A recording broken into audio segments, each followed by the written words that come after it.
قبل اینکه این کتونی رو بهتون معرفی کنم، شما رو با چند تا سبک مختلف کتونی آشنا کنم تا بهترین انتخاب رو داشته باشید. نیو بالانس 327 یکی از آیتماییه که میتونید برای وایکینگ استفاده کنید، یعنی مسیرهای پیاده روی 5-6 کیلومتر گزینه خیلی خوبیه.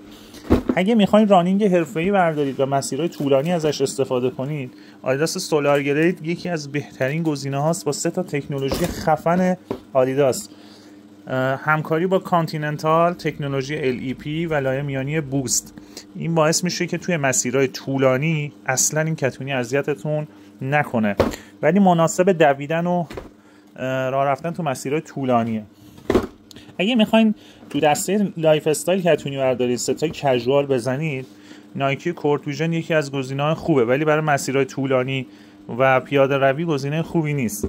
اینایی که بهتون میگم همشون کتونی‌های اورجینالن، ولی فکر نکنید که یک کتونی اورجینال برمی‌دارید مناسب استفاده توی همه جاست. کتونی تریل رانینگ برای دویدن توی مسیرهای ناهموار و طبیعته. به خاطر همین زیرش یه ذره سفت‌تره نسبت به کتونی‌های رانینگ معمولی که هست. این زیره طراحی شده که پاتون رو روی سنگ یا یه مسیرهای سفت بذارید، اونجا انعطاف پذیریش رو می‌بینید. اینکه توی فروشگاه اگه شما اینو دستتون بگیرید فشار بدید بگید سفته، چون این کار تریل رانینگ و زیره تقویت شده است، روی تقویت شده است پارچش، به خاطر اینکه طول عمر بالایی داشته باشه و تو مسیری که میرید خراب نشه.